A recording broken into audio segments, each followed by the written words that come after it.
Good afternoon everyone. This is Shweta. मेरा नाम श्वेता सिंह है और आज हम लोग असिस्टेंट प्रोफेसर्स सिलेबस के डिफरेंट स्टेट्स का जो सिलेबस है उसमें एक पेपर है cultural social and political geography. अलग अलग जगहों पे ये अलग अलग पेपर है, कहीं पे कंबाइंड है, कहीं पे कुछ स्टेट्स हैं, कहीं पे कुछ नहीं भी हैं। सो जिस तरह से भी ये आपके सिलेबस में मेंशन है उससे फर्क नहीं पड़ता है, क्योंकि हमें पूरा ही मतलब हर पार्ट को हम थोड़ा थोड़ा कवर करेंगे और वो थोड़ा थोड़ा मिलाकर के उन्होंने कहीं पे एक पेपर है और कहीं पे अलग अलग है, तो हम यहाँ पे एक एक पार्ट को डिफरेंट डिफरेंट, जैसे cultural geography, then social geography and then political geography, इस तरह से डिफरेंट पार्ट्स को देखेंगे। तो आज ये पहला आप लोग का फ्री क्लास है जो ऐप पे अवेलेबल है। इसके अलावा आप लोगों की फ्री क्लासेस कुछ यूट्यूब पर भी अवेलेबल कराई जाएगी। आप वहां पे जा करके प्लीज क्लास को देखिए, सब्जेक्ट्स को समझिए और जो भी आपके फीडबैक्स हैं हमें दीजिए, तो हम उस हिसाब से आपके लिए और ज्यादा इसको सिंप्लीफाई करने की कोशिश करेंगे और ज्यादा हेल्पफुल क्लासेस बनेंगी। सो नए साल के साथ this is a very new course that has been launch, और इस कोर्स में काफी सारी चीजें हैं जो आपको डिफरेंट स्टेट्स के सभी तरह के एपी के जो एग्जाम्स आते हैं, असिस्टेंट प्रोफेसर के एग्जाम, चाहे वो किसी भी स्टेट का हो, उसकी पूरी कंबाइंड आपको कोर्स यहाँ पे कंप्लीट कराई जाएगी। आज स्टार्ट करते हैं फिर कल्चरल ज्योग्राफी का क्लास। सो कल्चरल ज्योग्राफी में देखिए दो चीजें हैं, कल्चर एंड ज्योग्राफी।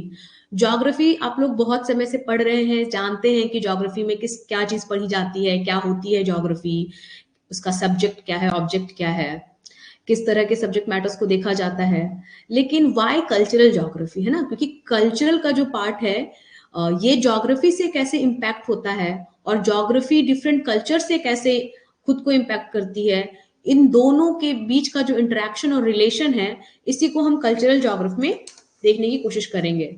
सो सबसे पहले देखते हैं व्हाट इज कल्चर, वहां से समझेंगे। ठीक है, तो आज बहुत पहली क्लास है आपकी, तो इसका जो कॉन्सेप्ट है, फाउंडेशन है, dimension, elements, roles and characteristics of culture, इसको समझेंगे। ये हमारा बेस है कल्चर ज्योग्राफी को समझने का। और प्रीवियस ईयर्स में नेट में, एपी के एग्जाम्स में यहाँ से कई क्वेश्चंस किए जाते हैं जो महत्वपूर्ण होते हैं, छोटे छोटे क्वेश्चंस हैं और इनका बहुत नजदीक का बहुत माइन्यूट डिफरेंस होता है और इसमें कंफ्यूजन आती है। इसलिए इस पेपर को बहुत अच्छे से समझेंगे कि हमारा कोई कंफ्यूजन हमें न रह जाए। So let's begin the class. सबसे पहले जानेंगे what is culture, the concept of culture. हम लोग ये वर्ड काफी सुनते रहते हैं, तो कल्चर बेसिकली होता क्या है? अगर इसको बहुत साधारण भाषा में कहेंगे तो it's a particular persons way of life. ठीक है, मैं कितनी कल्चर्ड हूँ, आप कितने कल्चर्ड हो, या वो बिल्कुल भी कल्चर्ड नहीं है, इसका मतलब, या फिर वो डिफरेंट कल्चर का है, हमारे कल्चर में ये नहीं होता है। इस तरह से रोजमर्रा की बात में भी हम इस वर्ड को बार बार यूज करते हैं। आज इसको थोड़ा समझेंगे। क्या कहा हमने कि कल्चर जो है बहुत साधारण शब्दों में क्या है, the way of life, a particular person way of life और specific groups particular way of life. किसी एक इंसान का, एक पूरे व्यक्ति विशेष का जो ग्रुप है, उनका वे ऑफ लाइफ को आप कल्चर समझ सकते हैं। लेकिन इसमें और चीजें हैं। वे ऑफ लाइफ, जीवन जीने की जो शैली है, इसमें क्या बातें होती हैं, बहुत सारी चीजें हैं। जैसे आपकी इथेनिसिटी क्या है, आप कौन सी भाषा का प्रयोग करते हैं, आपके बिलीफ सिस्टम्स क्या है, वैल्यूज नॉर्म्स क्या है, रिलीजन क्या है, क्लोथिंग स्टाइल क्या है, फूडिंग स्टाइल क्या है, खाना क्या खाना मतलब किस तरह का खाना बनता है, कैसा खाना किस टाइम पे बनता है। तो ये सारी जो नॉर्मल चीजें हैं जो एक तरह से आपके पूरे लाइफ को शेप करती हैं और आपकी लाइफ में डिफरेंट वैल्यू क्रिएट करती हैं, है ना, सोशल मीनिंग है ये। क्योंकि एक जंगल में रहने वाला ट्राइब, एक शहर में रहने वाला व्यक्ति, एक गांव में रहने वाला, एक किसी मेट्रो सिटी में रहने वाला, सभी तो इंसान है ना, और सभी इसी ज्योग्राफी, इसी धरती पे रह रहे हैं, लेकिन डिफरेंट क्या है, उनका एनवायरमेंट डिफरेंट है और उनका बिलीफ सिस्टम डिफरेंट है। इसी वजह से किसी कल्चर की कोई एक बात जितनी पवित्र है या जितनी मानी जाती है, मे बी दूसरे कल्चर में उसकी उस तरह से कोई वैल्यू ना हो या इवन उसको रिकॉग्नाइज भी ना किया जाता हो, कि ऐसा भी कुछ हो सकता है ना। जैसे देखिए, कुछ कल्चर्स में पेड़ों की पूजा करते हैं, नदियों की पूजा करते हैं, और कुछ कल्चर्स में इनको एज एन क्या मानते हैं कि ये हमारे हमारे लिए यूजफुल, ठीक है, यूजफुल है, बट हम इनको वर्शिप नहीं करते हैं।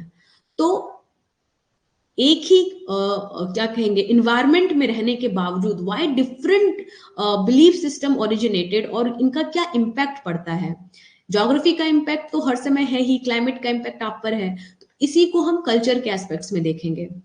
अगर हम हिंदी में कहेंगे तो देखो हिंदी में यहाँ पे नीचे एक परिभाषित कर दिया गया है, उसी का ट्रांसलेशन है कि जो विभिन्न संस्कृति से जुड़े हुए जो विभिन्न सामाजिक पहलू हैं वो सब कल्चर का हिस्सा होती हैं। ठीक है, क्योंकि कल्चर जो है एक तरह की आइडेंटिटी भी प्रोवाइड करता है किसी भी ह्यूमन बीइंग को। ठीक है, वहां से एक बिलोंगिंगनेस रहती है कि हम उस कल्चर से बिलोंग करते हैं, है ना। जैसे छठ पूजा वो बिहार का कल्चर है।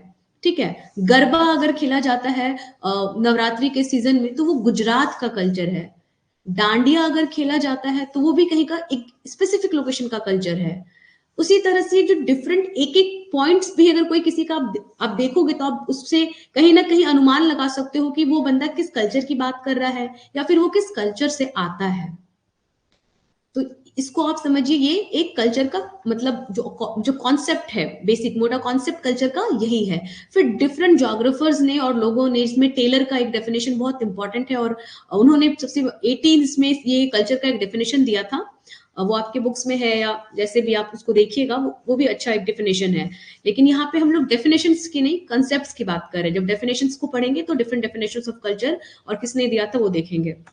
अभी देखते हैं सेकंड चीज, कल्चर क्या होती है। बात क्लियर हो गई कि सेट ऑफ रूल्स हैं, बिलीव्स हैं, वैल्यू सिस्टम है, जो भी हम हमारे लाइफ में रूल्स दिखाई देते हैं, जैसे हम क्या फेस्टिवल सेलिब्रेट करते हैं और कैसे सेलिब्रेट करते हैं, दैट इज ऑल कल्चर।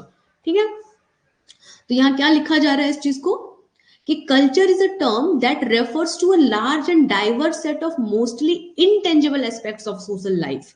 ज्यादातर इसमें इनटेंजिबल एस्पेक्ट्स हैं। इनटेंजिबल मतलब जिनको छू कर महसूस नहीं कर सकते, फिजिकल फॉर्म्स में जो अवेलेबल नहीं है। जैसे हमारी लैंग्वेज, बुक्स बहुत लिखी गई है पर लैंग्वेज को कोई नहीं छू सकता है। ठीक है, उसी की तरह से है थॉट, कॉग्निटिव थॉट प्रोसेस जो हमारा है, जो हमारे आइडियल्स हैं कि एक आदर्श जीवन जीने के क्या आइडियल्स होंगे, ये आइडियल्स आपको कोई छू नहीं सकता है। These are the intangible parts of culture. Now what are the tangible parts of culture? Tangible parts of culture जिनको वही अगेन आप छू सकते हैं, जो फिजिकल फॉर्म में है। ठीक है, जैसे फर्नीचर कैसा होगा, जैसे ठंड की जगहों पे अलग फर्नीचर रखे जाते हैं, है ना, गर्मी की अलग जगहों पे अलग तरह के फर्नीचर होते हैं। जहां बहुत ठंडा है, बहुत बर्फ पड़ती है, वहां पे तो पंखा वंखा भी नहीं लगाते ना, कुछ इस तरह के इलेक्ट्रिकल अप्लायंसेस नहीं होंगे, फैन नहीं होगा, एसी नहीं होगा, कूलर नहीं होगा। लेकिन जिन जगहों पे बहुत गर्मी पड़ती है, लू चलती है, वहां के लोग तो सोच ही नहीं सकते हैं, या तो वो बहुत गरीब है कि वो अफोर्ड नहीं कर सकते, अदरवाइज इनके बिना जीवन नहीं है। फिर आज के टाइम पे आजकल हम लोग क्या कहते हैं कि क्या है, इंटरनेट का एरा है ना। ऐसे में और भी बहुत सारी चीजें हमारे नीड्स बन करके जुड़ती चली जा रही हैं। लेकिन अगर किसी ट्राइबल कल्चर में जो अभी भी मॉडर्निज्म से बहुत पीछे, वो वहां पे कुछ भी मॉडर्न कल्चर का पहुंच नहीं पाया है, उनकी लाइफ इन चीजों के बिना भी उनको कोई दिक्कत महसूस नहीं होती है। हमारा मोबाइल फोन हमसे थोड़ी दूर दूर चला जाएगा तो हम परेशान हो जाते हैं। तो ये क्या है, एक डाइवर्स और लार्ज सेट ऑफ टेंजिबल और इनटेंजिबल थिंग्स का पूरा एग्रीग्रेशन जो है वो कल्चर है। अकॉर्डिंग टू सोशलिस्ट समाजशास्त्री क्या कहते हैं कि culture consist of the values, belief systems of language, communication and practice that people share in common and that can be use to define them as a collective. As a collective, एक समूह की तरह वो जिनको आप रेखांकित कर सकते हो कि इन सबके कल्चर एक जैसे, यानी कि ये एक कल्चर के लोग, इनमें एक जैसे ट्रेड्स दिखाई देते हैं। ठीक है, सेम अगर हमारी आपकी लैंग्वेज ही सेम नहीं है देन वी कांट कम्युनिकेट, तो फिर हमें एक कॉमन लैंग्वेज ढूंढनी पड़ती है। तो ये जो कम्युनिटी होती है ना, दो लोगों की एक कम्युनिटी के बीच में कुछ कॉमन होता है तभी वो कम्युनिटी है। तो वो सारी जो कॉमन चीजें हैं वो शेयर करते हैं एक दूसरे के साथ, that can define them as a community, as a cultural community। तो कल्चर की जो डीपर सेंस में हम कह सकते हैं कि ये जितना हमारे पास लिटरेचर है, म्यूजिक है, डांस है, कहते फोक है, ये हमारा लोक संस्कृति है। ये लोक संस्कृति में भी क्या है कि सिमिलैरिटीज है। ये सबका जन्म जो आपके आसपास जो आर्ट्स है, जो एस्थेटिक चीजें हैं, वो भी डिफरेंट डिफरेंट कल्चर में अलग अलग होती हैं। कहीं पे हाथी दांत की चीजें बनी, बड़ी खूबसूरत चीजें बनती है, कहीं पे मेटल्स की खूबसूरत चीजें बनती हैं। तो वो क्या है, उनके इन्वायरमेंट में जो अवेलेबल था, फिर उस पे उन्होंने अपनी बुद्धि लगाई, अपनी इमेजिनेशन लगाई। ये इमेजिनेशन लगाना, ये आइडियाज लगाना, ये क्या है, ये कॉग्निटिव पार्ट है, ये इंटेंजिबल पार्ट है, इसको छू नहीं सकते हैं। आपको कोई आइडिया आया, आप उसको बना दोगे कोई चीज, but that particular idea can't be touch, that's why it's a intangible. उस आइडिया को हम छू नहीं सकते, इसलिए वो क्या है, इंटेंजिबल चीज है। तो जितना कुछ भी एक सोसाइटी को स्मूथली और एक ऑर्डर्ड में चलाने के लिए जरूरत होता है, वो सारे जो नॉर्म्स हैं, सिस्टम्स हैं, जो भी किसी सोसाइटी का अपना एक सिस्टम होता है कि अच्छा ऐसे बैठना है, पहले ऐसे ये काम करना है, तो ये क्या है, उनका कल्चरल ट्रेड्स को दिखाता है। और ये कल्चरल ट्रेड्स एक दूसरे से अलग अलग भी होते हैं। Now what are the dimensions of culture? आप लोग को स्क्रीन शेयर हो रही है ना? या good afternoon and happy new year to you all. नए साल में नई चीजें पढ़ते हैं, ठीक है। और भी हैप्पी होगा अगर आप लोगों का कुछ इससे फायदा होता है और आप लोगों के एग्जाम्स अच्छे आते हैं, then I will be more than happy and this new year will bring more happiness to you as well. Okay, so ठीक है, आप लोगों को कुछ भी देखने में या सुनने में जब भी कहीं पे प्रॉब्लम आएगी, आप लोग बिल्कुल इसको बताना। So let's begin the second part of the slide. आज के लिए, आज के ग्रुप में हमारे पास है what are the dimensions of culture. ठीक है, कल्चर के क्या डायमेंशंस होते हैं? डायमेंशन मतलब एस्पेक्ट्स। ठीक है, जैसे आपके पास अगर एक बुक है तो उसका लंबाई, चौड़ाई, मोटाई, ऊंचाई, ये डिफरेंट डिफरेंट उसके डायमेंशन है और सब मिलकर के वो किताब है। उसी तरह से कल्चर का क्या क्या अलग अलग डायमेंशन है? ऑफकोर्स कल्चर जो है एक मल्टी फेसेड कॉन्सेप्ट है, इसके बहुत सारे एस्पेक्ट्स हैं और इसमें इसकी वजह से इसमें क्या आती है, कॉम्प्लेक्सिटी आती है। कोई एक बहुत सिंपल कल्चर का डेफिनेशन नहीं होता है। सो लेट्स सी क्या क्या है इसमें। और अलग अलग टाइम पे कल्चर जो है ना, एक एवर इवॉल्विंग चीज है, कोई बना के रख दी गई ऐसी कोई चीज नहीं है। इसमें टाइम के साथ नई नई चीजें जुड़ती रहती हैं, ये हमेशा क्या है, डायनेमिक है, गतिशील होता है कल्चर। तो इसके डायमेंशंस में भी क्या चीजें आएंगी और क्या छूट जाएंगी, ये भी अलग अलग जगहों पे लोगों ने अलग अलग इसके अंदर चीजों को रखा है। बट वट एवर रीजन्स, ये 5-6 चीजें हैं जो कॉन्स्टेंटली डायमेंशन ऑफ कल्चर की तरह मेंशन की जाती हैं।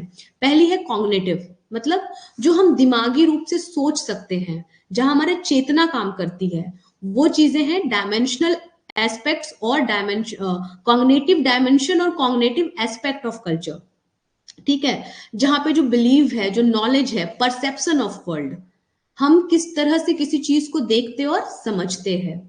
जैसे कि एक कोई एक फ्लावर रखा हुआ है, ठीक है, लेट इट सपोज कि एक व्हाइट रोज रखा हुआ है, तो एक सफेद गुलाब का अलग अलग कल्चर में अलग अलग मतलब होता है।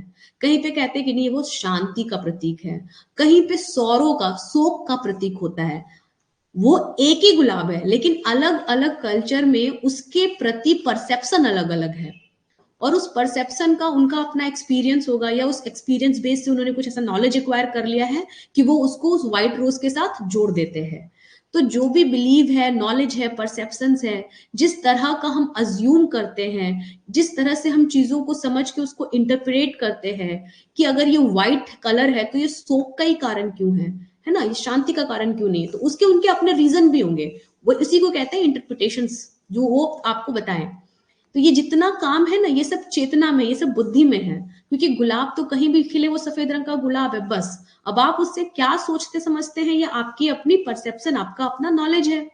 तो ये part of culture that includes knowledge, perception, interpretation, attitude, assumptions, ये सब क्या है, कॉग्निटिव पार्ट ऑफ कल्चर है। अच्छा, इसका काम क्या आता है? इससे हम अपनी understanding, thinking ability, reasoning ability और डिसीजन मेकिंग प्रोसेस में इसको यूज में लाते हैं। अब किसी के घर में शादी है और आपको पता है कि अगर वहां के जगहों पे आप व्हाइट कलर का कुछ भी पहन के नहीं जा सकते हैं, है ना, तो आप इस चीज को अगर आप जान गए, उनकी उनके कल्चर में white is a big no, सफेद पहनना बिल्कुल मना है उनके कल्चर में, उनके ट्रेडिशन में। तो अगर वहां पे कोई फेस्टिवल होगा, कोई सेलिब्रेशन होगा, लाइक अ मैरिज और समथिंग, तो उस वेडिंग में आप क्या करेंगे, व्हाइट को अवॉइड करेंगे, व्हाइट नहीं पहन के जाएंगे। लेकिन केरल में, इंडिया के सदर्न स्टेट में, केरल में, वहां पे जो ब्राइड होती है उसकी ड्रेस ही व्हाइट होती है। क्रिश्चियनिटी में देखो व्हाइट ड्रेस में शादी होती है, लेकिन हमारे यहाँ व्हाइट तो बिल्कुल नो है। सेम सिमिलरली कोई एक कलर ब्लैक भी बिल्कुल मना हो सकता है। तो हम जब डिसीजन मेकिंग प्रोसेस करेंगे इससे रिगार्डिंग, तो हम इन इन चीजों को एक बार क्या करेंगे, वैल्यू देंगे, इन चीजों को समझेंगे कि भाई वहां पे ये चीजें अलाउड नहीं है तो हमें ये काम नहीं करना है। तो इसी तरह से जो कॉग्निटिव एस्पेक्ट या कॉग्निटिव डायमेंशन ऑफ कल्चर है, ये हमारी अंडरस्टैंडिंग को, हमारी थिंकिंग को, रीजनिंग को और हमारे डिसीजन मेकिंग को, इन सब चीजों को शेप देता है, इन सब चीजों को कंट्रोल करता है एक तरीके से कि हम क्या डिसीजन लेंगे। दूसरा एस्पेक्ट है नॉर्मेटिव, दूसरा डायमेंशन है नॉर्मेटिव। अच्छा, नॉर्मेटिव क्या होता है? जो चीजों की वजह से जो हमारे पास नॉलेज है या जो बिलीफ सिस्टम है जिसके तहत हम अपना बिहेवियर या वे ऑफ क्या बोलेंगे, हम कैसे कंडक्ट, कैसे बिहेव करेंगे एक दूसरे के साथ, इसके कुछ सेट रूल्स होते हैं, ठीक है। तो उन रूल्स को फॉलो करना या मानना या उस तरह के रूल्स बनाना, वो सारा कल्चर का नॉर्मेटिव एक्सपेक्ट है। नॉर्म समझते हो? NORM, नॉर्म, नॉर्म मतलब होते हैं नियम। तो जो नॉर्मेटिव है वो कहां से रिलेटेड है? किसी भी कल्चर के जो नियम कानून है ना, वो नॉर्मेटिव डायमेंशन है, ठीक है। तो देखो इसमें लिखा है कि this dimension include the shared values, norms, rule, expectation, standards, morals, ethics, principle, guidelines that govern behavioural interactions, ठीक है। जैसे अगर किसी की लेटर रखी हुई है, तो कोई दूसरा बंदा किसी दूसरे इंसान का लेटर को कभी नहीं खोलता है। इसको कहते हैं कि भाई ये नियम, ऐसा नियम है कि आप किसी की पर्सनल कोई डायरी है, किसी का कोई लेटर है, तो उसको खोल के आप ना पढ़ें, ठीक है। ये किसी संविधान में नहीं लिखा जाता है, ये अपने आप में एक नॉर्मेटिव बात है, एक नॉर्मेटिव डायमेंशन ऑफ कल्चर है जो बहुत जगह पे फॉलो अप होता है। और उसी तरह से ये चीजें जो है ये आपके कहते हैं ना एथिक्स एंड मैनर्स को कंट्रोल करती हैं। एथिक्स मतलब ऐसे नियम जो भले लिखे गए हो या ना लिखे गए हो, लेकिन वो शेयर्ड वैल्यूज है कि हाँ ये गलत है ये सही है का जो आपका डिसीजन है, ठीक है। और इसमें नॉर्मेटिव है तो वो सारे नियम आएंगे। अब ये यहाँ भी एक कॉन्ट्राडिक्शन भी आएगा कि हो सकता है किसी एक सोसाइटी में जो कल्चर चल रहा है, वहां के जो नॉर्मेटिव डायमेंशन है या वहां जो नियम्स एंड मोरल्स हैं, वो दूसरी जगह पे या तो प्रेजेंट ही नहीं है या फिर वो बिल्कुल 180 डिग्री अपोजिट हो जाएंगे, ठीक है। तो ये नॉर्मेटिव डायमेंशन ऑफ कल्चर क्या है? जो भी नियम कानून के कंटेक्स्ट से रिलेटेड है कि एक सोसाइटी में आपको क्या करना है और क्या नहीं करना है, आपका बिहेवियर कैसा होना चाहिए, ये सारा पार्ट जो है क्या होता है आपका normative dimension of a culture होता है। चलो नेक्स्ट देखते हैं मटीरियल। जैसा कि नाम से ही समझ में आ रहा है कि जो मटीरियलिस्टिक एस्पेक्ट ऑफ कल्चर है ना। अब किसी किसी कल्चर में कुछ खास तरीके के मटेरियल पोजेशंस को बड़ा इंपॉर्टेंट माना जाता है। ये जो भी आपके एक्टिविटी होती है जिसमें आप मटेरियल्स को यूज कर करके दिखाते हो, शो करते हो कि हाँ this is how we live, ठीक है। जैसे समझिए जापानीज कल्चर में आज भी खाना जो है वो जमीन पर बैठकर खाते हैं और एक बड़ी सी टेबल होती है जिस पर खाना होता है और वज्रासन जैसी पोजीशन में लोग बैठ के खाना खाते हैं, ठीक है। लेकिन उसके अलावे अब इंडिया में पहले क्या था, जमीन पे ही आसन बिछा के लोग पालथी मार के बैठ के खाते थे, तुम सुखासन में बैठ के भोजन रख करके। अब क्या हो गया, अब डाइनिंग टेबल्स आ गए हैं। तो ये क्या है, ये एक मटेरियल है। आप किसी भी जापानीज घर में जाओगे वहां आज भी जमीन पे बैठ के उसी टेबल पे खाते हैं। चाइनीज लोग किससे खाते हैं, चॉपस्टिक से खाते हैं। तो ये जो चॉपस्टिक है उनके हाथ में, ये एक टेंजेबल चीज है। तो जो टेंजेबल है, जो फिजिकल है, जो मटेरियलिस्टिक है, जिसे आप छू सकते हैं, ये सब ज्यादातर materialistic part of the culture है। तो यहाँ जो मटेरियल डायमेंशन की बात कर रहे हैं, इसमें ये सभी चीजें आएंगी। जहां किसी भी तरह के टूल्स या मशीन्स जो एक कल्चर का स्पेसिफिक ट्रेट है ना, उसको देख के आप पहचान जाओगे। जैसे एक पेन भी बनती है तो ये पेन जापान में बनी है, ये पेन जर्मनी से बनकर आई है, उस पे लिखी होती है, उस पे कुछ ऐसा चिन्ह होता है जिससे आप समझ जाते हो कि अच्छा ये तो मेड इन चाइना है, ये मेड इन जर्मनी है। समझ रहे हो? तो इस तरह से हम आज तो क्या है ना, ग्लोबलाइजेशन का टाइम है, तो चीजें मूव करती हैं एक दूसरे जगहों में। कल्चर जो है बड़ी आसानी से एक दूसरे से मिंगल्ड होती हैं। लेकिन एक टाइम पे था कि ये स्पेसिफिक चीज स्पेसिफिक जगह की ही होती थी, ठीक है।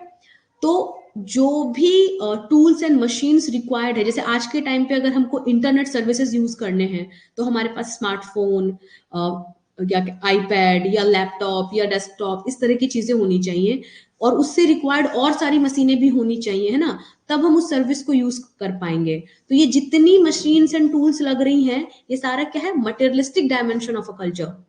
कोई हेल्थ सर्विस अगर आपको यूज करना है तो उसके भी कुछ खास मटेरियलिस्टिक डायमेंशन होंगे कि आपको यहाँ ऐसे जाना है, ऐसे जाना है। तो ये सब चीजें जितना भी मटेरियलिस्टिक गुड है, ये सब क्या है, materialistic dimension of a culture है। ठीक है। एक्सप्रेसिव डायमेंशन क्या है? एक्सप्रेसिव डायमेंशन है जिसके थ्रू आप एक्सप्रेस करते हैं सब। अब ये आपका लैंग्वेज हो सकता है, आर्ट हो सकता है, ठीक है, कोई भी म्यूजिक, डांस, पेंटिंग, जो क्रिएटिविटी का पार्ट है, जिससे आपकी इमोशनल आइडेंटिटी को आप या अपने इमोशनल स्टेट को आप एक्सप्रेस करते हैं, वो सब एक्सप्रेसिव डायमेंशन ऑफ कल्चर है। ठीक है। इसमें कुछ ना कुछ मीनिंग होता है। अब एक डांस है, डांस के जो अलग अलग स्टेप्स हैं या मुद्राएं हैं, उसका अपना एक मीनिंग है। जो लोग उस डांस को समझते हैं या उस डांस को प्रैक्टिस करते हैं, दे कैन अंडरस्टैंड कि डांसर्स क्या एक्सप्रेस करना चाह रहे हैं। अगर आपने कभी कथक नहीं देखा और आपको बैठ के कथक को देखने के लिए बैठा दिया जाए, ऑफ कोर्स आप एंजॉय करेंगे कि डांस हो रहा है, but it is very hard to say कि आप समझ भी पाएंगे कि उसने क्या करा। ठीक है। उसी तरह से और भी जो साउथ इंडिया में क्लासिकल डांस है या ओडिसी डांस है, उसमें एक एक मुद्रा का कुछ मतलब होता है, जो जेस्चर है, जो पोस्चर है, उसका मतलब होता है। तो ये एक्सप्रेसिव डायमेंशन ऑफ कल्चर में है। जितनी एस्थेटिक चीजें हैं, जितना ये लैंग्वेज है, आर्ट है, कस्टम्स हैं, जो अलग अलग सेरेमनीज की जाती हैं, वो सब कुछ expressive dimension of a culture है। ठीक है। ये भी एक स्ट्रॉन्ग आइडेंटिटी आपकी बताता है। जैसे अगर छोटा बच्चा कहीं पैदा होता है तो कुछ महीने बाद जब उसको पहली बार अन्न खिलाते हैं तो एक अन्नप्राशन का फेस्टिवल करते हैं। ठीक है। तो ये भी उसकी एक आइडेंटिटी बताता है।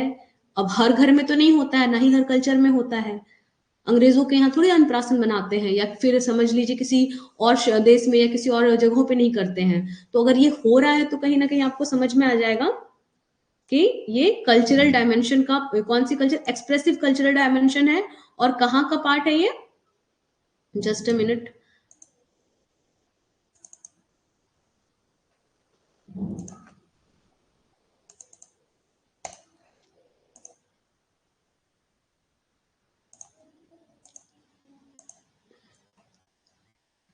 अभी आपको हो रहा होगा, है ना? थोड़ी देर के लिए स्क्रीन तो डिस्टर्ब हो गई थी। हाँ, आपके ये पेपर 2 का है। किसी किसी जगह पे देखो, आरपीएससी में तो पेपर 1 पेपर 2 करके दिया हुआ है ना, ज्योग्राफी के सिलेबस के अंदर में ही। लेकिन यूपी और एमपी में ऐसा नहीं दिया है, एक बार में ही सारा सिलेबस है।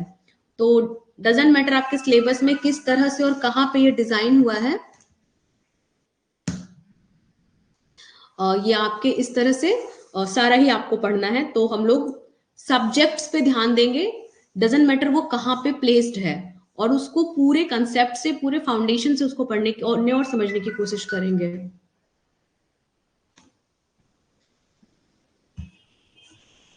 Just a minute.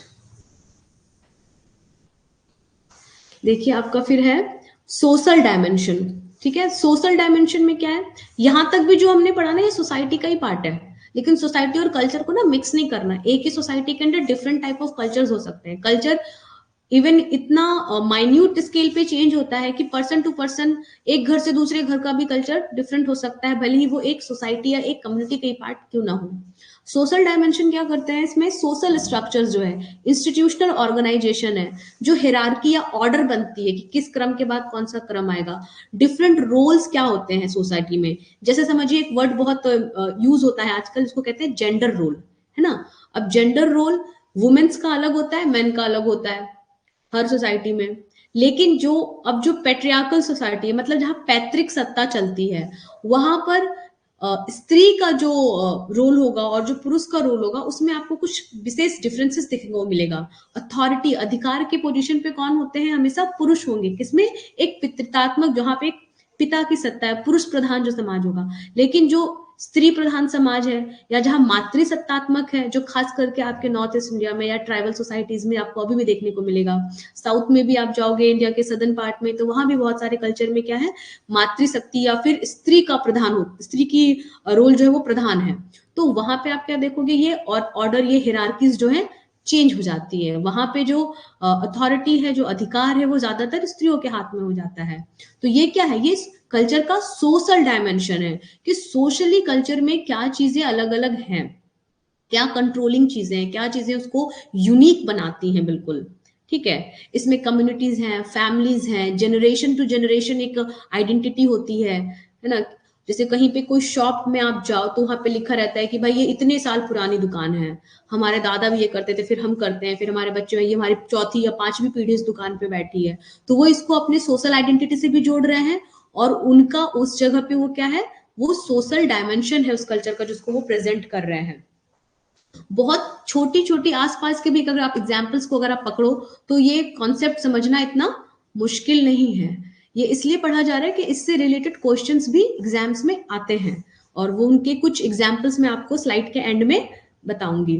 चलो नेक्स्ट देखते हैं, हिस्टोरिकल डायमेंशन ऑफ कल्चर। अच्छा, इसमें क्या है, हिस्टोरिकल एज इट सेज, इसके वर्ड से ही पता चल रहा है कि जो शेयर्ड हिस्ट्री होती है, अब वो प्राउड वाली हिस्ट्री हो या कोई दुख वाली हिस्ट्री हो, वो मेमोरीज में आपके कंटिन्यूअस चलती है ना। जैसे रानी पद्मावती का एग्जाम्पल लेते हैं राजस्थान से। वो उनके दिमाग में, उनकी मेमोरी में जनरेशन टू जनरेशन इस तरह से आई है कि उसका इतिहास के टेक्स्ट बुक्स में कहीं पे कुछ खास उल्लेख नहीं है, लेकिन उनके अपने मेमोरीज में वो हैं, क्योंकि जनरेशन टू जनरेशन ये नॉलेज पास ऑन की गई है। इसे मिथ समझो, हिस्ट्री समझो, ट्रेडिशन समझो, बट ये उनके पास पूरा नरेटिव है कि कौन थी, कहाँ से आई, क्या हुआ। और उस मेमोरी के साथ किसी तरह का छेड़छाड़ होने से वो सारी कम्युनिटी एक साथ खड़ी हो जाती है, क्योंकि वो एक शेयर्ड हिस्ट्री का पार्ट है उनके। कोई भी ऐसा पुराना इवेंट हो जो जो एक खास ग्रुप ऑफ पीपल शेयर करते हैं, या उससे जुड़ाव महसूस करते हैं, या उस पर अपनी आस्था रखते हैं, तो वो क्या हो जाता है, हिस्टोरिकल डायमेंशन ऑफ कल्चर हो जाता है। ठीक है।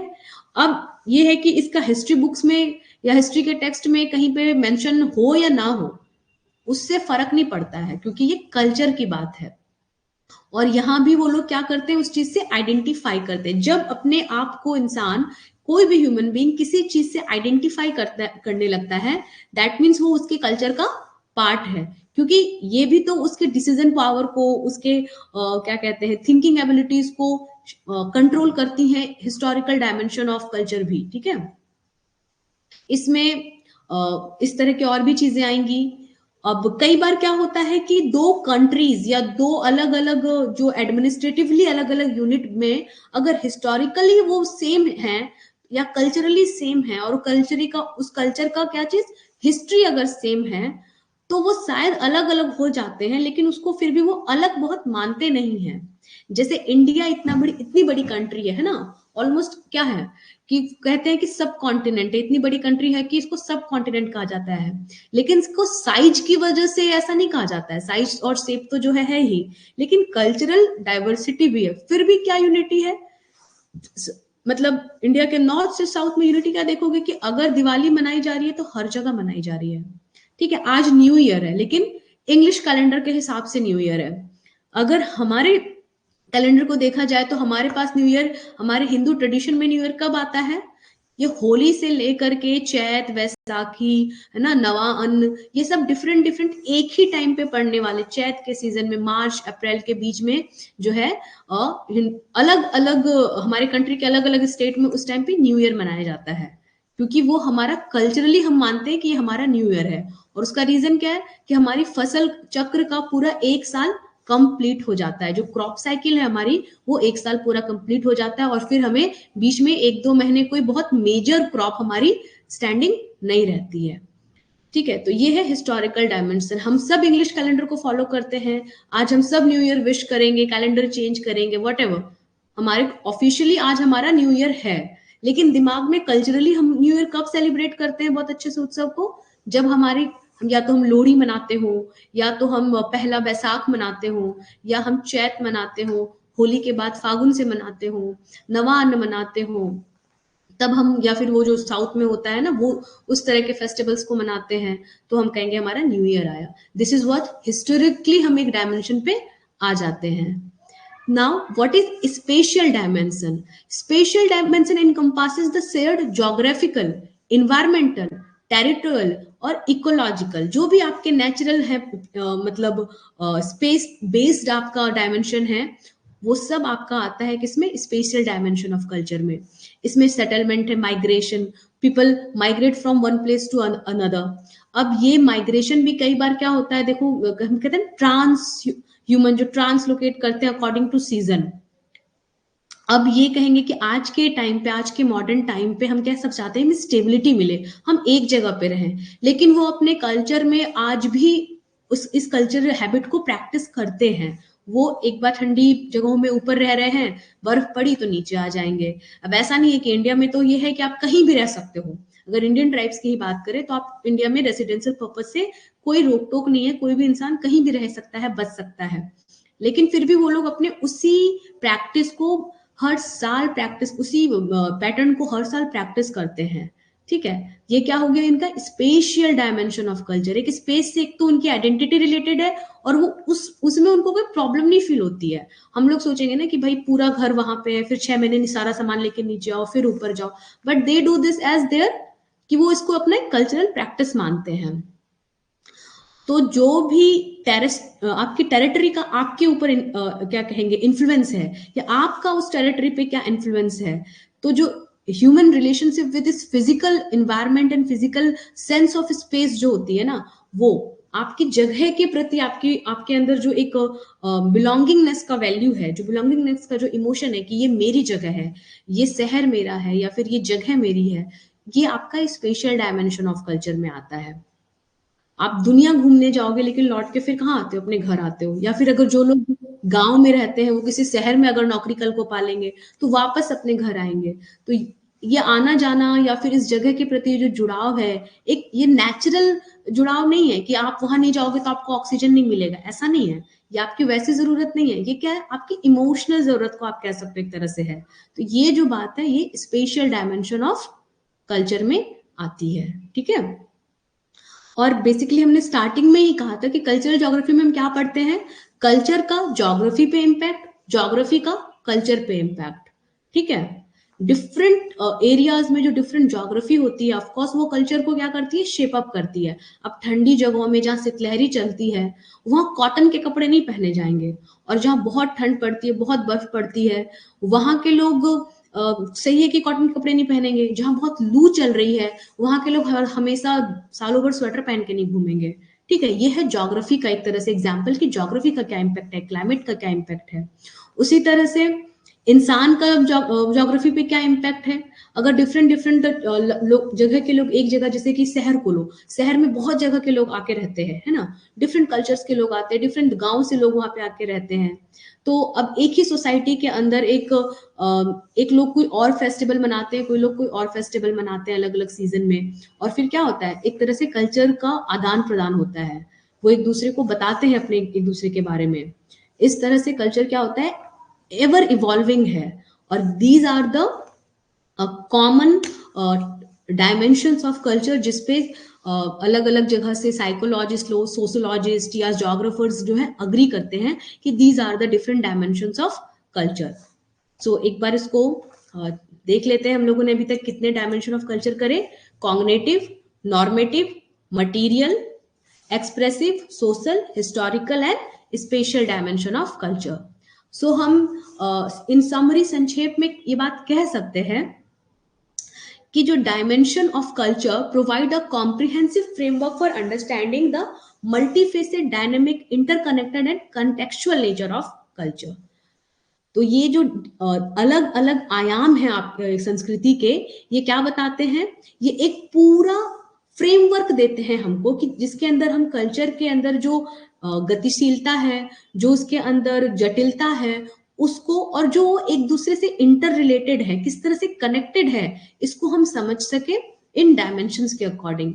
स्पेस की, जिस स्पेस पे कोई रह रहा है, उस स्पेस की अपनी हिस्ट्री होती है, वहां रहने वाले लोगों की अपनी हिस्ट्री होती है। इस तरह से स्पेशियल और हिस्टोरिकल डायमेंशंस क्रिएट होते हैं। फिर एक्सप्रेसिव कैसे होंगे, हम जिस कल्चर में हैं, जो रिलीजन हम फॉलो कर रहे हैं, जो हमारा वैल्यू सिस्टम है, उसके अकॉर्डिंग हमारे फेस्टिवल्स होंगे, सेलिब्रेशंस होंगे, सेलिब्रेशंस करने की जो नियमावली तय की जाएगी, ये सब कहीं ना कहीं एक दूसरे से क्या है, हम देख रहे हैं कि डायमेंशंस भी एक दूसरे से कनेक्टेड रहते हैं। ठीक है, तो दीज आर अबाउट, ये सब बातें थी कल्चर के डिफरेंट डायमेंशंस के बारे में, डिफरेंट आयामों के बारे में। अब बात करते हैं द एलिमेंट्स ऑफ कल्चर। देखिए, बेसिकली कल्चर और सिविलाइजेशन में भी एक थोड़ा सा डिफरेंस को हम समझेंगे। क्या है कि जब कल्चर, सिविलाइजेशन जो है वो कल्चर का क्या है, अपर स्टेट है, एक एडवांस स्टेज है। और जंगल में रहने वालों का भी कल्चर है, शहर में रहने वालों का भी कल्चर है, सबके अपने अपने कल्चर है। गांव में रहने वाले का भी कल्चर है, किसी फैक्ट्री में काम करने वाले मजदूर का भी अपना कल्चर है, चाहे वो कितना ही गरीब क्यों ना हो। और आप किसी क्या कहते हैं, अमीर से अमीर इंसान जो एक ऑफिस वर्कर है, उसका भी अपना एक कल्चर है, सबके अपने कल्चर है। पर डिफरेंस क्या है सिविलाइजेशन और कल्चर में, सिविलाइजेशन जो है वो लाइफ को और कितना हम बेटर जी सकते हैं, बहुत सारे संसाधनों को जोड़ करके, थोड़ा फिजिकल नेचर से भी अपने काम की चीजें निकालें, थोड़ा बेंड करें सिचुएशन को और अपने लिए अच्छी से अच्छी सिचुएशन क्रिएट कर ले, ये सिविलाइजेशन का काम है। समझिए जैसे कि खेतों में जो हम अनाज उगाते हैं, ये एक तरह से सिविलाइज्ड लोगों का काम है, जो ये समझ गए हैं कि हम एक ही जगह पे अपनी जरूरत की चीजें एक बार में धान उगा लें। वरना पहले क्या था, हम फूड गैदरर थे, है ना। जंगल में लोग क्या करते हैं, सुबह निकल जाते हैं, जंगल घूमते हैं, अलग डिफरेंट डिफरेंट ट्रीज में से जो भी उनको लगता है कि हाँ ये इडेबल है, फ्रूट्स, पल्प्स, पत्तियां इकट्ठी करके ले आते हैं और फिर खाना बनाते हैं। लेकिन इसमें क्या है, टाइम वेस्ट है, आप घूम बहुत रहे हो। तो फिर क्या किया कि एक ही जगह पे जंगलों को साफ करके पौधे उगाए गए, और इस तरह से डोमेस्टिकेशन ऑफ प्लांट्स, है ना, खेती का स्टार्टिंग यहाँ से होता है। तो ये खेती के स्टार्ट को भी, अगर आप हिस्ट्री को थोड़ा भी समझते हैं, तो एक बहुत बड़ा रिवोल्यूशन माना जाता है कि सिविलाइजेशन यहाँ से एक नई चीज स्टार्ट हुई, सिविलाइजेशन, हम सिविलाइज्ड होना स्टार्ट हुए। तो सिविलाइजेशन का मतलब क्या है कि हम अपने लिए बेटर वेज ऑफ लिविंग कैसे बनाते हैं। जबकि कल्चर का मतलब क्या है, हम अंदर से कैसे हैं, हम क्या सोचते हैं, हमारे दिल दिमाग में क्या बातें चलती हैं, ये हमारे कल्चर का मोस्ट ऑफ द पार्ट क्या है, इंटेंजिबल है, कॉग्निटिव पार्ट है कल्चर बहुत ज्यादा। और जब बहुत सोच लेते हैं, समझ लेते हैं, तब हम उसको एक्सप्रेस जब करने चलते हैं, तब हम मटेरियलिस्टिक पार्ट ऑफ कल्चर को देखना स्टार्ट करते हैं। अगर आपको म्यूजिक सुनना अच्छा लगता है, तो पहले तो आप ये बात समझे कि आपको म्यूजिक सुनना अच्छा लगता है, फिर आपने अलग अलग दिमाग में अलग अलग ऋतुओं के हिसाब से या मूड के हिसाब से गाने बनाए। अब बना तो लिए, फिर उनको गाने का कैसा गाना है, फिर उसको सुनने के लिए अलग अलग मशीन्स का आविष्कार करना पड़ा। लेकिन सब इन सारे मशीन्स के पीछे बिहाइंड आइडिया क्या है, हमें म्यूजिक पसंद है, और म्यूजिक दिमाग में पहले आया कि हाँ म्यूजिक पसंद है, तब हमने ये मशीन्स बनाई। सो कल्चर क्या है, उसका ज्यादातर पार्ट इंटेंजिबल है, सिविलाइजेशन का बहुत ज्यादा पार्ट टेंजिबल दिखेगा आपको। ठीक है, एक गरीब आदमी जो बहुत फटे पुराने भी कपड़े पहन रहा है ना, उसको हम साफ तौर पे क्या कह देते हैं, वो अनसिविलाइज्ड है, उसको बिल्कुल नहीं पता है कैसे कपड़े पहन के कहाँ आना चाहिए। लेकिन ये हो सकता है इसके बावजूद कि वो गरीब इंसान क्या हो, बहुत कल्चर्ड पर्सन हो। ठीक है, क्योंकि वो अच्छा सोच रहा है, उसको बहुत चीजें ऐसी पता है जो आपको हमको नहीं पता है। लेकिन चूंकि वो क्या है, पुराने कपड़ों में है, तो हम कह देते हैं कि वो सिविलाइज्ड नहीं है। उसी तरह से एक बहुत अमीर आदमी को आप कह दोगे कि ये बहुत सिविलाइज्ड इंसान है, इसको बोलने का तरीका पता है, बैठने का तरीका पता है, कपड़े पहनने का तरीका पता है, लेकिन मे भी वो कल्चरली इवॉल्व ना हुआ हो, वो अच्छे कल्चर, मतलब उसको बात तो कर रहा है वो, लेकिन नौकरों से ठीक से बात नहीं कर रहा है, या तवज्जो नहीं दे रहा है, या अगले के टाइम की कद्र नहीं कर रहा है, तो इस तरह से वो क्या हो जा रहा है, थोड़ा, उसको हम क्या बोलेंगे कि वो कल्चर्ड नहीं है, मे नॉट बी कल्चर्ड। तो सिविलाइजेशन जो है वो बेसिकली दिखाई देने वाली चीज है, टेंजिबल चीज है। और कल्चर जो है वो शायद इतनी आसानी से दिखाई ना दे, वो इंटेंजिबल एस्पेक्ट्स में होती है। Now what are the some common characteristics of culture. Culture is learned and acquired. Culture धीरे धीरे सीखा जा सकता है, और क्या है, एक्वायर्ड भी किया जा सकता है। डिफरेंट डिफरेंट जगहों से भी हम जो कुछ पार्ट सीख कर आते हैं, उसको अगर हम अपने में सम्मिलित कर ले, तो धीरे धीरे एक कल्चर का हिस्सा बन जाता है। जैसे आजकल क्या है, इंस्टाग्राम कल्चर। आप इंस्टाग्राम में 5 चीजें देखते हो कि अच्छा ये फैशन में है, ये होना चाहिए, और धीरे धीरे उसको क्या करते हो, उस अपने घर को उस अकॉर्डिंग सजाने लगते हो, या वो खाने बनाने लगते हो। तो आप क्या कर रहे हो, एक्वायर कर रहे हो, सीख रहे हो। और कुछ सालों के बाद जैसा आपने घर सजा दिया, या जो फर्नीचर आपने खरीद लिए, या जो रेसिपीज आपने बना के रख दी, वो धीरे धीरे आपके घर में क्या हो जाएंगी, परमानेंट हो जाएंगी, और वो आपके कल्चर का हिस्सा बन जाएंगी, फिर एक सोसाइटी के कल्चर का हिस्सा बन जाएंगी। फिर कल्चर क्या है, share by a group of people. Culture को शेयर भी किया जाता है ना। कि अगर कभी ट्रेन में या बस में सफर करें, या कहीं सफर करके किसी और जगह पर आप पहुंचोगे, तो उनके कल्चर से भी आप कुछ सीख भी रहे हो और शेयर भी कर रहे हो। लोग एक दूसरे से अपनी बातों को शेयर करते हैं, और ये सारे डिफरेंट एस्पेक्ट्स ऑफ जो कल्चर है, यही तो शेयर होगा। कल्चर कोई मिठाई तो है नहीं कि उठा के तुमको दे दिए। कल्चर क्या है, डिफरेंट एस्पेक्ट्स ऑफ लाइफ है जो आप शेयर कर रहे हो, वैल्यू सीख रहे हो कि अच्छा इतने इस काम को इस तरह से भी किया जा सकता है। जैसे आर्किटेक्चर स्टाइल जो होता है, घर बनाने का तरीका, ये डिफरेंट डिफरेंट कल्चर में डिफरेंट डिफरेंट होता है। उसे देख के हम बता सकते हैं कि अच्छा ये यूरोपियन स्टाइल में बना हुआ है, ये फ्रेंच स्टाइल में बैल्कनी निकली हुई है, ये पोर्टुगीज स्टाइल का मकान बना हुआ है। क्यों? क्योंकि उसका एक स्पेसिफिक ट्रेट्स है, पैटर्न है, पता है अगर ये पॉइंट है तो ये इस टाइप का यहाँ से लिया गया है। लेकिन अब आप गोवा में देखो, पोर्टुगीज स्टाइल के घर मिलते हैं साउथ गोवा में, क्योंकि कभी ना कभी वहां पे पोर्टुगीज आके रह के चले गए, तो उन्होंने वो स्टाइल शेयर करी। उसी तरह से जो बॉम्बे का रेलवे स्टेशन है, वो कैसा बना हुआ है, ब्रिटिश टाइम में बना हुआ है, बिल्कुल गॉथिक कल्चर का बना हुआ है वो।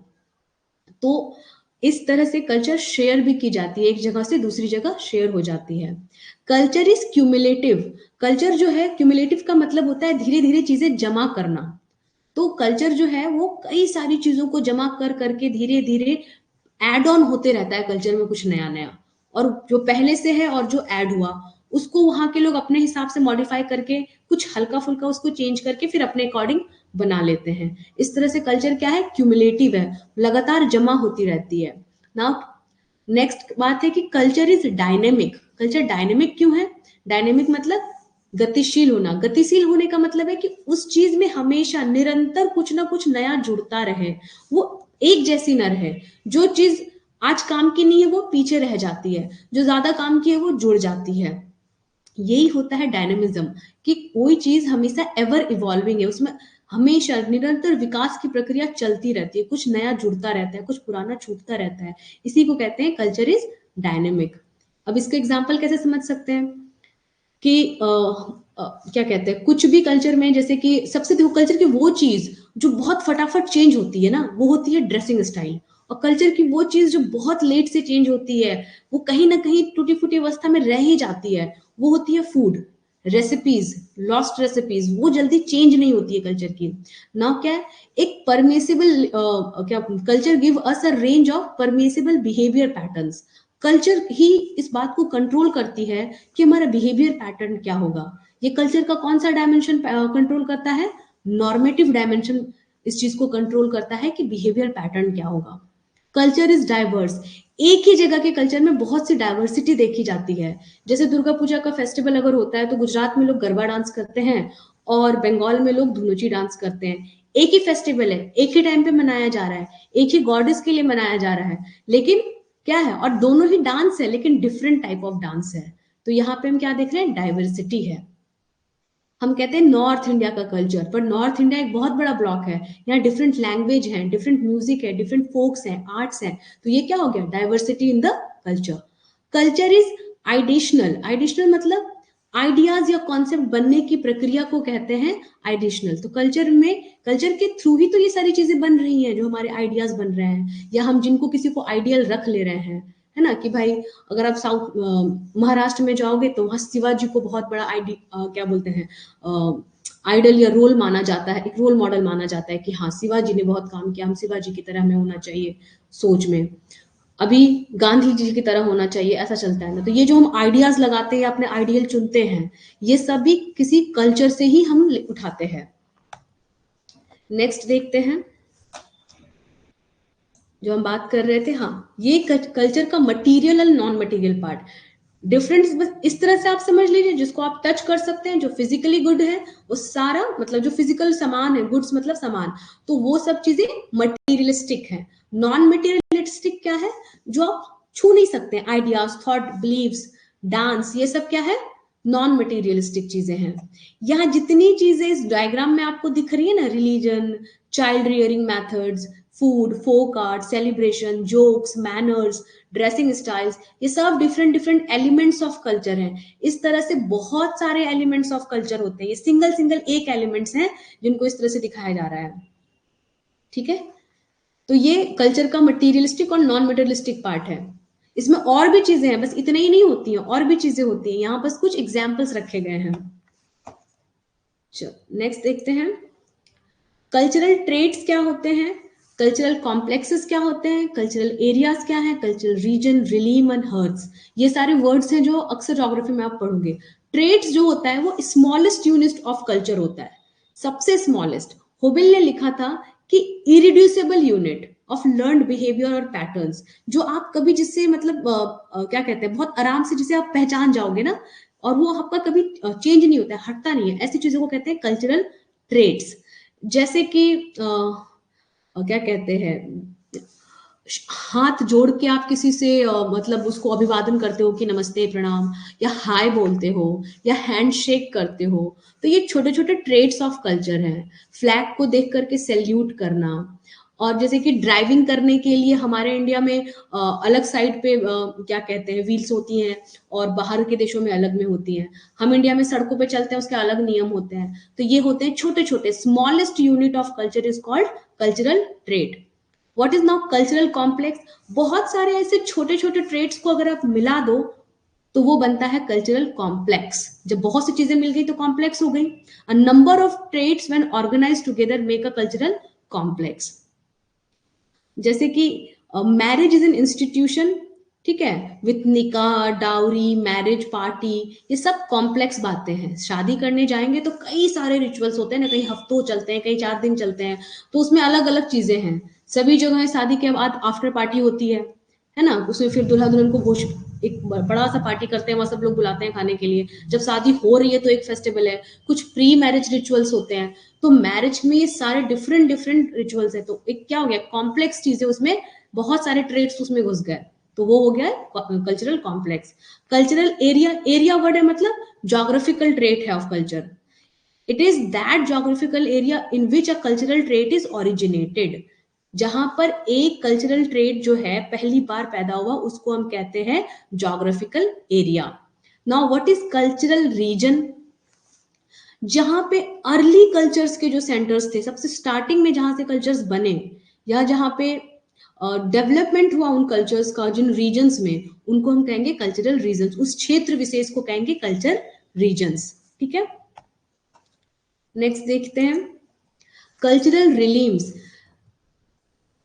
जहां पर कल्चरल ट्रेड्स के बीच में बहुत होमोजेनिटी, एक रास्ता, एक समानता आपको देखने को मिलती है, उस पूरे एरिया को कल्चरल रिलीम कहते हैं। कि उस पर्टिकुलर एरिया में जो कल्चरल ट्रेड्स है वो बिल्कुल एक जैसे हैं, कुछ चेंज नहीं हो रहा है। जैसे देखो, आपका जो मिडिल ईस्ट है वो पूरा कैसा है, इस्लामिक कंट्रीज का ग्रुप है, वहां पे ज्यादातर कंट्रीज कैसी हैं, जो इस्लाम फॉलो करती हैं। तो उनके बिहेवियर में, उनके कल्चर में सिमिलैरिटीज दिखेगी, क्योंकि एक जैसा उसका बेस रिलीजन एक है, तो जो कल्चरल ट्रेड्स होंगे जो रिलीजन से एसोसिएट करेंगे वो ट्रेड्स एक जैसे होंगे। तो ऐसे पूरा एरिया क्या हो जाता है, कल्चरल रिलीम होता है, जहां जो कल्चरल ट्रेड्स होती हैं उनमें होमोजेनिटी पाई जाती हो। ठीक है, मेरी क्लासेस डेली नहीं होंगी, आज है, फिर कल नहीं परसों मेरी क्लास होगी, ठीक है, वेडनेसडे को इसी टाइम पे होगी, वीक में 2 दिन होगी यहाँ पे, और वीक में 2 दिन यूट्यूब पे होगी मेरी फ्री क्लासेस। ठीक है, तो आप यहाँ देख सकते हैं और यूट्यूब पे मेरी फ्री क्लासेस देख सकते हैं। यहाँ पे होगी मेरी मंडे और वेडनेसडे को इसी टाइम पे, और इसी टाइम पे यूट्यूब में होगी फ्राइडे और सैटरडे को। ठीक है, ओके, मूव करते हैं अब हम लोग नेक्स्ट। हम लोग कल्चरल रिलीम समझ गए थे, अब कल्चरल हर्ट्स के बारे में समझेंगे। कल्चरल हर्ट्स क्या होते हैं, हर्ट्स मतलब समझ लो एक पालने की तरह की चीज है, जहां पे किसी कल्चर का जन्म हुआ और जो बहुत प्रिविलेंट, वहां से फिर निकल के वो चारों तरफ फैल गई, तो वैसी जगहों को कहते हैं कल्चरल हर्ट या संस्कृति का पालना, ठीक है। वहां पे वो उनका जन्म हुआ, वहां पे वो बड़ी हुई और फिर धीरे धीरे वो कल्चर जो है पूरे विश्व में फैल गई। ऐसे जोग्राफिकल लोकेशंस को हम कहते हैं कल्चरल हर्ट्स, ठीक है। अब ये जो कल्चरल हर्ट्स होते हैं और ये आपके, आप बेसिकली अगर आप हिस्ट्री ज्योग्राफी में देखोगे ना तो ज्यादातर ये नदी घाटियों के बीच में होते हैं। तो जो 7 ओरिजिनल कल्चरल हर्ट्स हैं वो कौन कौन से हैं, देखिए राइट साइड में आपको लिस्ट मिलेगी वो 7 कल्चरल हर्ट्स की। Nile river valley, Indus river valley, वोंगो, Ganga river valley, Mesopotamia, Mesoamerica and West Africa. ये 7 ओरिजिनल कल्चरल हर्ट्स माने जाते हैं, ठीक है। अब नेक्स्ट देखते हैं, नेक्स्ट स्लाइड में ये देखिए यहाँ पे वो एक मैप है। मैप में आपको इन कल्चरल हर्ट्स, जो 7 कल्चरल हर्ट्स मेंशन थे, उनकी लोकेशन दी हुई है। ये मेसो अमेरिका, यहाँ पे कौन से कल्चर का विकास हुआ था, माया और एस्टिक कल्चर्स का, ठीक है। यहाँ भी आपको पिरामिड शेप देखने को मिलते हैं, टेम्पल्स वगैरह यहाँ पे है। माया सभ्यता का कैलेंडर बहुत मशहूर है, ठीक है। ये एंडीज जो रीजन है साउथ अमेरिका का, यहाँ पे इनकाज एक सिविलाइजेशन थी, वहां के लोगों को इनकाज कहते थे। ये मेसो अमेरिका में ये कल्चर्स आते हैं, ठीक है। मेसोपोटामिया कहाँ पे है, ये जो आपको अरब प्रायद्वीप का पूर्वी हिस्सा दिख रहा है ना उठा हुआ, यहाँ पे रेड रेड है। एक सेकेंड मैं इसको हाईलाइट करने की कोशिश करती हूँ, विल बी बेटर। ये देखो, ये वाला हिस्सा, ठीक है। ये क्या है, मेसोपोटामिया कहलाता है। यहाँ पे यहाँ की सभ्यता जो विकसित हुई उसको मेसोपोटामियन सिविलाइजेशन ही कहते हैं। ये नाइल वैली है, नाइल रिवर की। यहाँ इजिप्ट का कल्चर जो था, जहाँ बहुत सारे पिरामिड हुए, फेरो जहाँ के राजा हुए, इस तरह ये एक कल्चरल हर्थ है। इंडिया में कौन सा है, इंडस रिवर रीजन, यहाँ पे हरप्पा है ना, मोहनजोदड़ो, ये सारे कल्चरल मतलब इंडस रिवर वैली रीजन, जो इंडस वैली रीजन है, यहीं पे ये डिफरेंट डिफरेंट सिटीज हैं इस कल्चर की, ठीक है, कल्चरल हर्थ की। फिर ये वोंगो रिवर है, या चाइना का कल्चर यहाँ विकसित हुआ। तो these are the 7 original cultural hearths. ये वो संस्कृति के 7 ओरिजिनल पालने हैं, यहाँ पर पहली बार कल्चर जो है कहते हैं विकसित हुई, ठीक है, और फिर यहाँ से पूरे विश्व में फैली। तो ये था। और अब कुछ छोटे छोटे क्वेश्चन हैं आज जो हमने पढ़ा उसी पर बेस्ड हैं, ठीक है। तो पहला क्वेश्चन देखते हैं।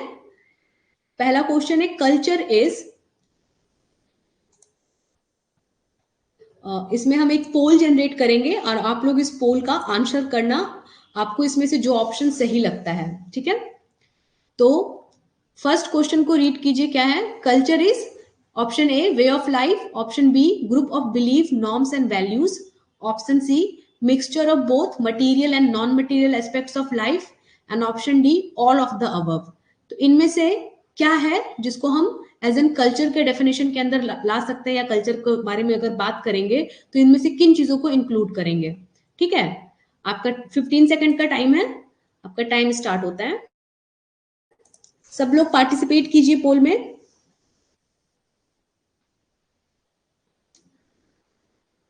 ठीक है, सोच समझ के कीजिए, आपको अगर ऑप्शन चेंज करना है चेंज करके कीजिए, अगर कंफ्यूजन है तो, है ना, आराम से सोच के। ठीक है, तो इसका आंसर होता क्या, option number D, all of the above. Culture में ये सब आता है, कल्चर वे ऑफ लाइफ है ही है, कल्चर में बिलीव नॉर्म्स एंड वैल्यूज होते हैं, उसको कल्चर के अंदर इंक्लूड करते हैं। मटेरियल और non material aspects of life दोनों ही कल्चर का पार्ट होते हैं। ज्यादातर लोगों ने ऑप्शन डी को ही आंसर किया है, पर जिन लोगों ने नहीं किया है प्लीज इसको समझिए, सारा कुछ कल्चर का पार्ट है। नेक्स्ट क्वेश्चन है, which of the following is the smallest unit of culture. इसमें से दिए हुए ऑप्शन में से सबसे स्मॉलेस्ट यूनिट ऑफ कल्चर क्या है, कॉम्प्लेक्स है, कल्चर पैटर्न, ट्रेड्स, या इनमें से कोई भी नहीं, ठीक है। क्वेश्चन समझ में आ गया आप लोगों को।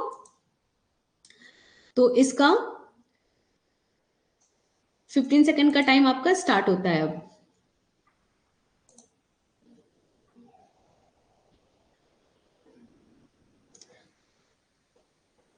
ओके ओके, चलो, वेरी गुड।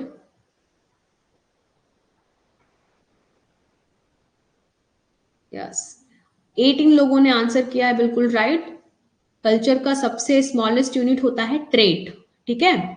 जिनका आंसर रॉन्ग जा रहा है कोई बात नहीं, फर्स्ट क्लास है, आप समझिए, आराम से पढ़िए, इन चीजों को रिवाइज कीजिए, मेमोराइज कीजिए, अपने कॉन्सेप्ट्स क्लियर कीजिए, आंसर रॉन्ग नहीं होंगे। बहुत सिंपल क्वेश्चन है। नेक्स्ट देखते हैं, नेक्स्ट क्वेश्चन क्या है।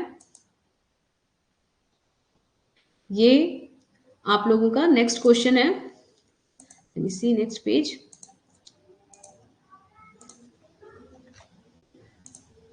देखो, which of the following is not a dimension of culture, इनमें से क्या कल्चर का एक डायमेंशन नहीं है, not a dimension of culture, ठीक है। कॉग्निटिव, नॉर्मेटिव, मटीरियल, ये सब इनमें से क्या है जो, sorry, which of the following is not a dimension of culture.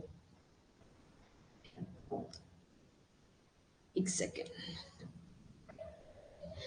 ये क्वेश्चन मुझे ठीक नहीं लग रहा है। विच ऑफ द फॉलोइंग, यहाँ पे नॉट नहीं होगा, ठीक है, ये नॉट नहीं होगा। Which of the following is a dimension of culture, ठीक है, ये नॉट को मत देखिए आप। Which of the following is a dimension of culture, ये क्वेश्चन है, ठीक है। अब इसको आंसर करते हैं, आपके पास 15 सेकंड का टाइम है, स्टार्ट होता है। इनमें से क्या है जो कल्चर के डायमेंशन हैं।